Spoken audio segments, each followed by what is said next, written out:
Comment करके जरूर बताएं और हमारे चैनल को सब्सक्राइब करें। आपका धन्यवाद। कालू कौवे की शादी गौरी कौवी से हो चुकी थी।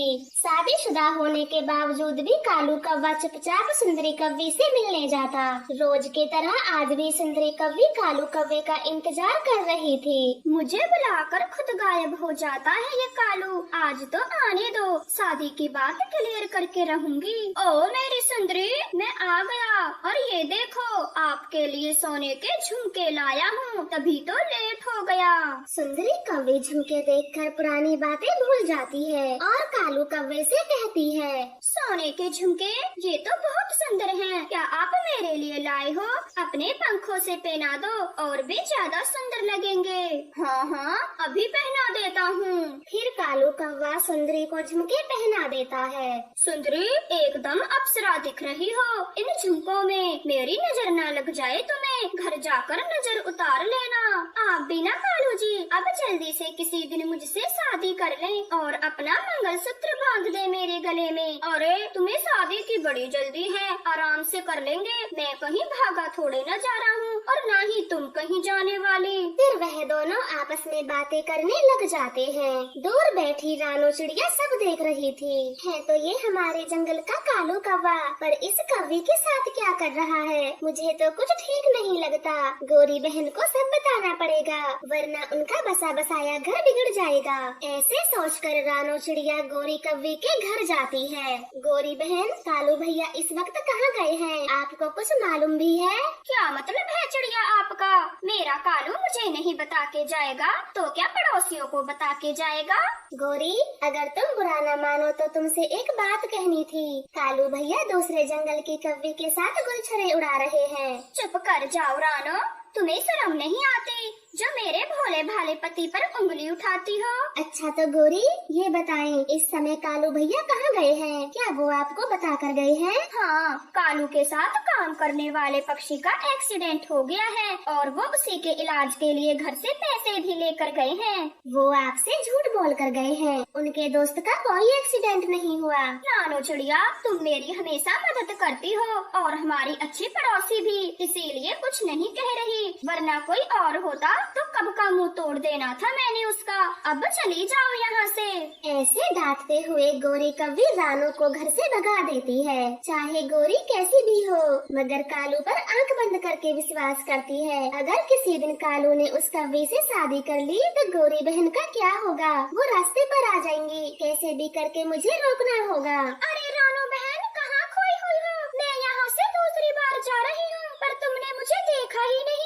माफ करना तोती बहन, मैं जरा गहरी सोच में थी। फिर रानो सारी बातें हरी तोती को बता देती है। सच ही कहा तुमने, गौरी कालू से बहुत प्यार करती है। वो ऐसे ही हमारी बातों पर विश्वास नहीं करेगी। चाहे कुछ भी हो जाए, कालू की सच्चाई गौरी के सामने लानी ही होगी, वरना किसी तीसरे के आने से उनका घर बिगड़ जाएगा। ऐसे बातें कर वे दोनों योजना बनाती है। शाम को कालू कौवा घर आता है। उसने अपने बाजू पर एक निशान बना रखा था।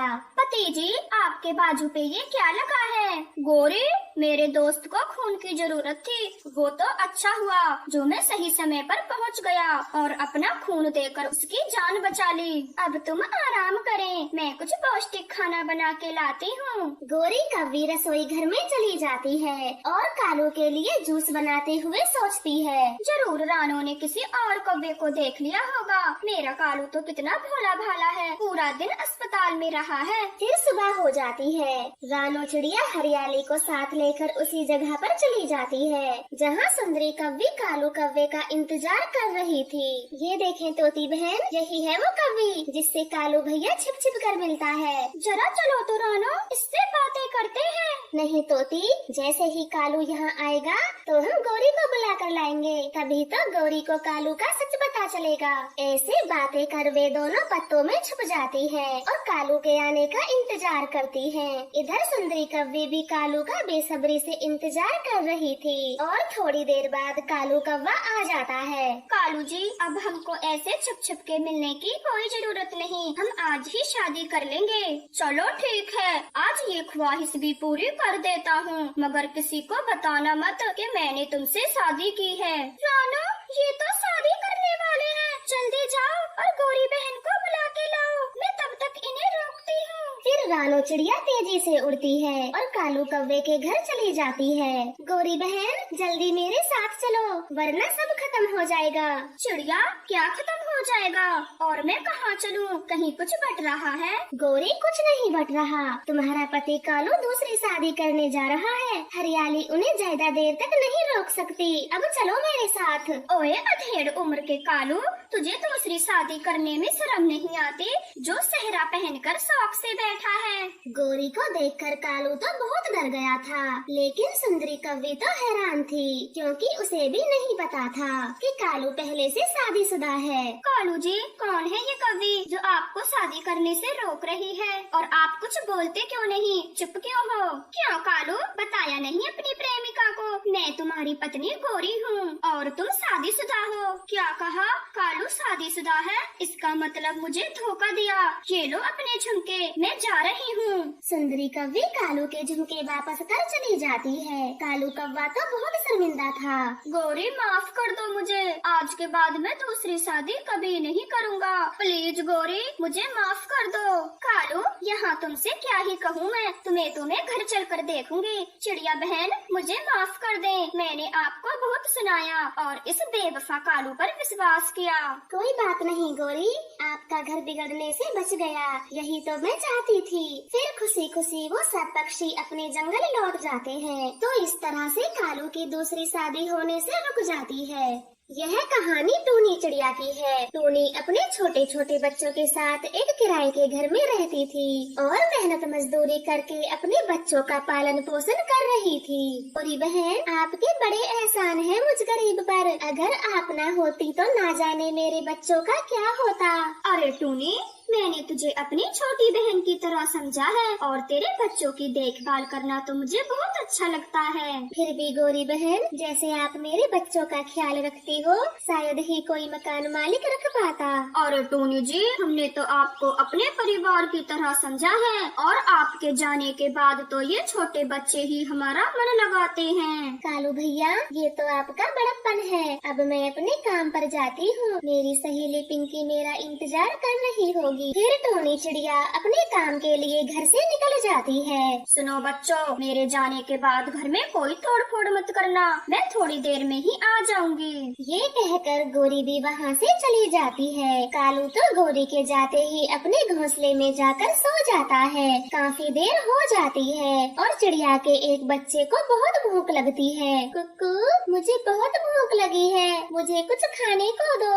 मैं अभी कालू अंकल के पास जाता हूँ और आपके लिए भोजन लेकर आता हूँ। फिर वो छोटा बच्चा कालू कौवे के पास जाता है और उसे जगाते हुए कहता है, कालू अंकल जी लक्की को भोजन चाहिए, वो बहुत भूखा है। आ गए शैतान कहीं के, आ गए, मेरी तो सारी नींद ही खराब कर दी। मैं इन बच्चों का क्या करूँ? अंकल जी लक्की को बहुत भूख लगी है, पहले उसे भोजन दे दो, बाद में कुछ करना। भोजन मांगने तो ऐसे आ जाते हैं जैसे इनकी माँ यहाँ कमा कर रख गई हो। चल अब भाग यहाँ से, तुझे कुछ नहीं मिलेगा। कालू कौवा ऐसे डांटते हुए उस बच्चे को वहाँ से भगा देता है और आराम से अपने घोंसले में सो जाता है। कुकू भोजन कहाँ है? लक्की कालू अंकल ने भोजन नहीं दिया और मुझे डांटते हुए भगा दिया। कोई बात नहीं भैया, जब गौरी आंटी आएंगी तो हम उनसे भोजन मांग लेंगे। गौरी बेटी क्या वो चिड़िया अभी तक आपके घर में रहती है?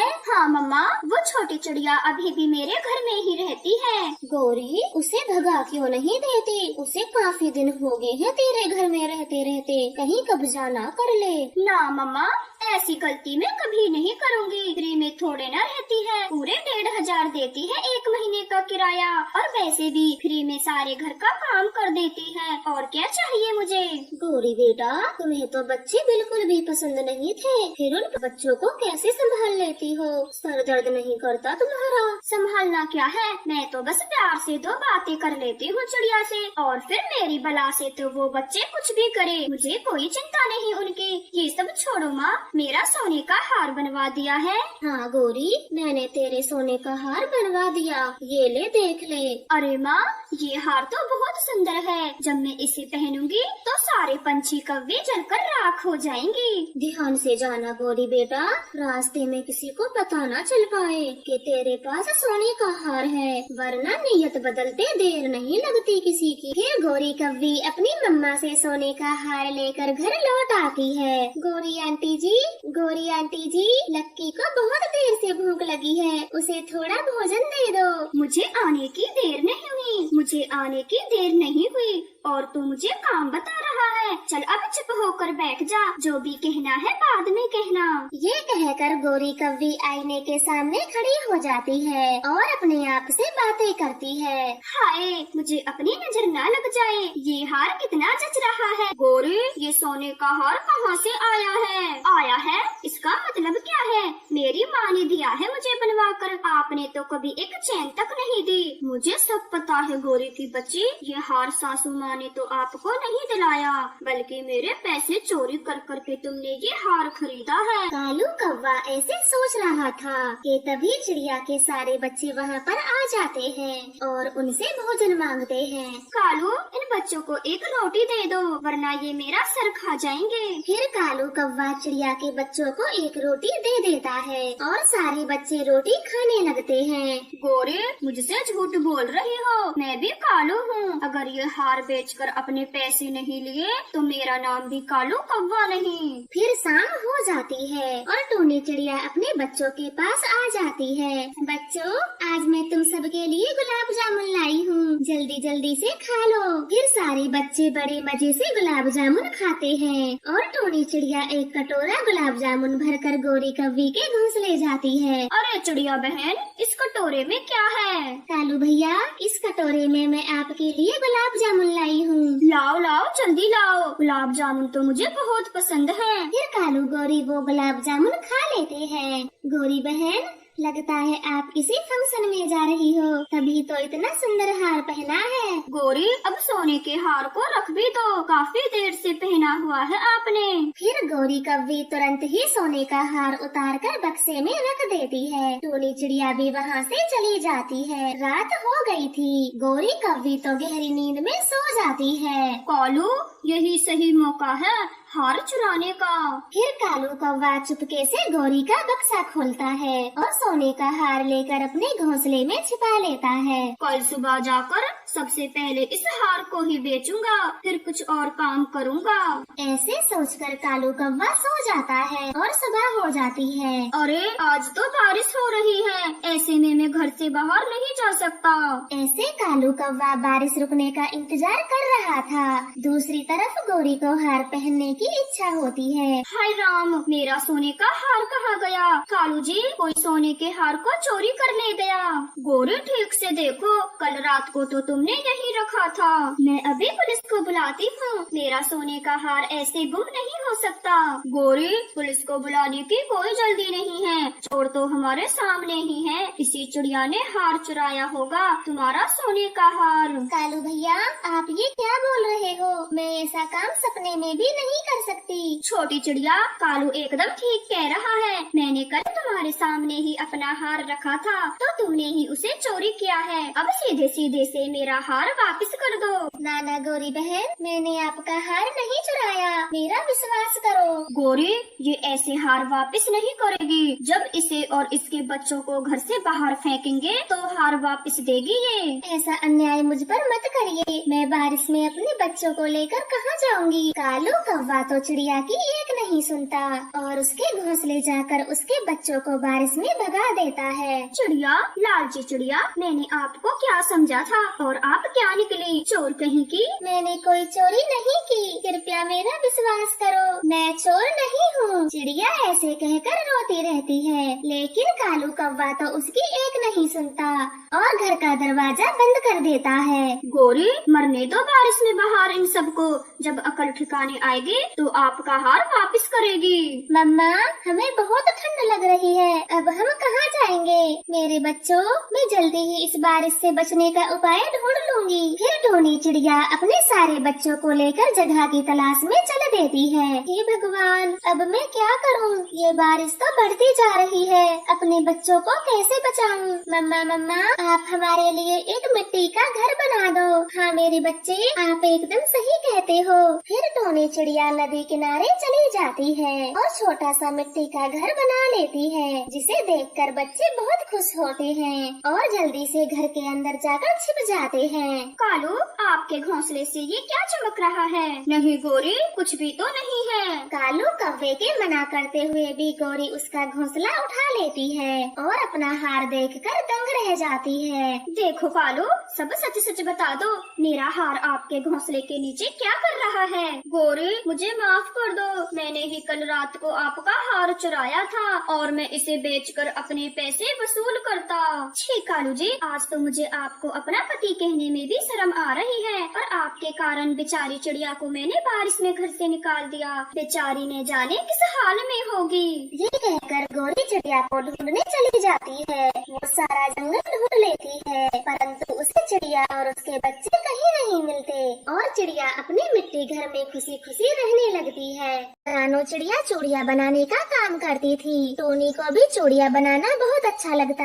मम्मा, ये देखो, मैंने कितनी सुंदर चूड़ी बनाई है। टोनी बेटी, मैंने तुमसे मना किया है, मेरे काम को हाथ मत लगाया कर, पर तू है कि मानती ही नहीं। मम्मा, चूड़ी बनाना तो मुझे अच्छा लगता है और मैं जब सुंदर सुंदर चूड़ी बनाने लगूंगी तो आप भी खुश होंगी, मुझे डांटेंगी नहीं मेरी बच्ची, मैं आपको ये काम नहीं सिखाना चाहती। आप पढ़ लिख कर बड़ी अफसर बने, तभी आपके पापा का सपना पूरा होगा। उनकी मरते दम तक यही इच्छा थी। तुम पढ़ो और खूब आगे बढ़ो। ठीक है माँ, मैं अब से पूरा ध्यान लगाकर अपनी पढ़ाई करूँगी, नहीं देखूंगी इन चूड़ियों की तरफ। मुझे पापा का सपना पूरा करना है, बड़ी अफसर बनना है। अपनी माँ की बातें सुनकर टोनी चिड़िया भावुक हो जाती है और अपना पूरा ध्यान पढ़ाई में लगाती है। मम्मा पहले घर पे चूड़ी बनाती और फिर उन्हें बेचने घर घर जाया करती। ले लो रंग बिरंगी चूड़ियाँ, ले लो रंग बिरंगी चूड़ी वाली पक्की पक्की चूड़ियाँ ले लो।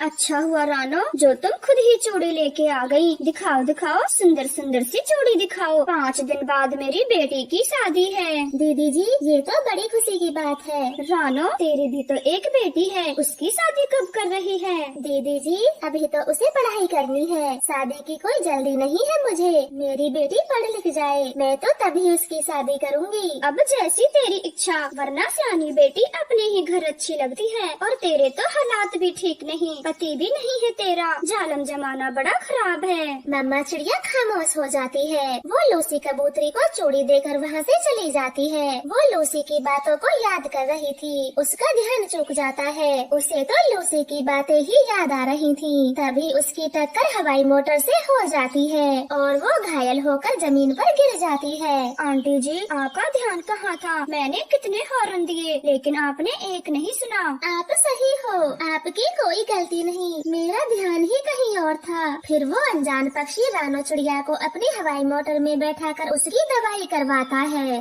टक्कर बहुत जोरों से हुई है, प्लास्टर चढ़ाना होगा एक कंधे को, तभी हड्डी ठीक होगी और 1 महीने तक कोई काम नहीं। फिर बुलबुल डॉक्टर रानो चिड़िया को प्लास्टर लगाती है। वो तो बहुत दुखी हो जाती है क्योंकि उसका काम करना बिल्कुल ही बंद हो जाता है। वो अनजान पक्षी उसे घर भी छोड़ने जाता है। मम्मा, ये आपको क्या हो गया? आपको चोट कैसे लगी? टोनी बेटी, घबराने की कोई बात नहीं, जरा सी चोट लगी है, 1 महीने में ठीक हो जाएगी। और बेटा, आप बाहर क्यों खड़े हो? अंदर बैठो। नहीं आंटी जी, मैं चलता हूँ, पहले ही मुझे काफी देर हो गई। आप अपना ध्यान रखना, मैं अब चलता हूँ। ऐसे बोलकर अमीर पक्षी वहाँ से शर्माता हुआ चला जाता है क्योंकि उसे टोनी चिड़िया बहुत अच्छी लगी थी। उस आंटी की बेटी कितनी सुंदर थी, जी तो कर रहा था मैं रुक जाता वहीं। ऐसे वो अमीर चिड़ा पक्षी टोनी को बार बार बार याद कर रहा था। कुछ समय बीत जाता है। मुझे आंटी के घर का पता मालूम है, मैं उनके घर चला जाता हूँ। नहीं नहीं टुन्नू, वो तेरे बारे में क्या सोचेंगे, मैं नहीं जाऊँगा।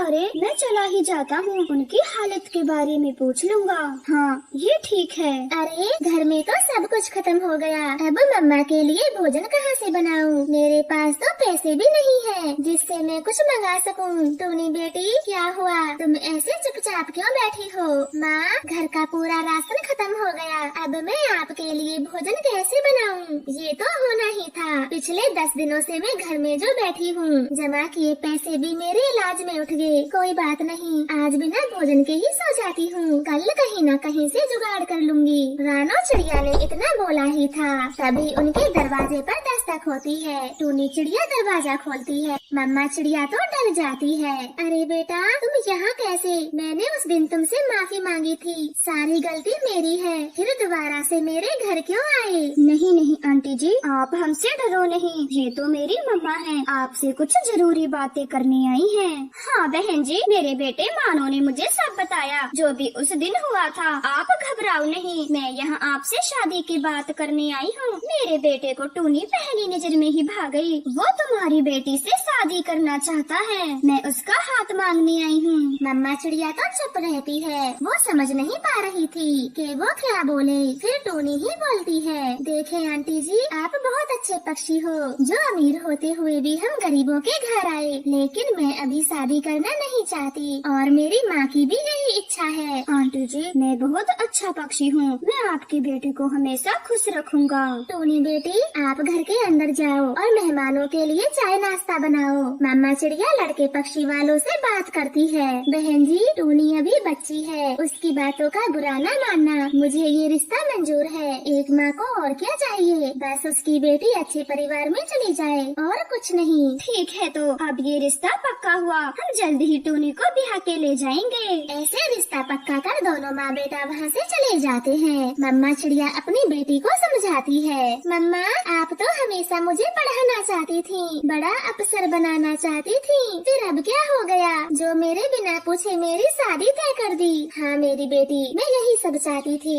मगर इतने अच्छे रिश्ते को घर आए लौटा भी तो नहीं सकती थी। ऐसे समझाकर मम्मा चिड़िया अपनी बेटी की शादी मानो चिड़ी से कर देती है। मानो चिड़ा टोनी का बहुत ख्याल रखता, सब कुछ बहुत अच्छे से होता है। समय बीतता गया, जहाँ मानो चिड़ा काम करता था उसका दफ्तर अचानक से बंद हो जाता है और वो समय के चलते बेरोजगार हो जाता है। बेटा ये मेरे गहने हैं, इन्हें बेच के तुम घर का राशन पानी ले आओ, घर में कुछ भी नहीं है। माँ ये तुम क्या बोल रही हो, ये पिताजी ने तुम्हें दिया था, मैं इसे नहीं बेच सकता। बेटा घर में बहू है और बहुत जल्द बच्चा भी आने वाला है, तो पैसों की कमी है। नहीं माँ मैं सब देख लूँगा, मुझे जल्दी ही कोई दूसरा काम मिल जाएगा, आप चिंता ना करें। ऐसे बोलकर मानो चिड़ा घर से बाहर निकल जाता है। उसे बड़ी छानबीन के बाद एक मामूली सा काम मिलता है, जिससे उसके परिवार का गुजारा होना बहुत कठिन था। इन पैसों से तो घर का गुजारा बहुत कठिन है, मुझे भी कोई काम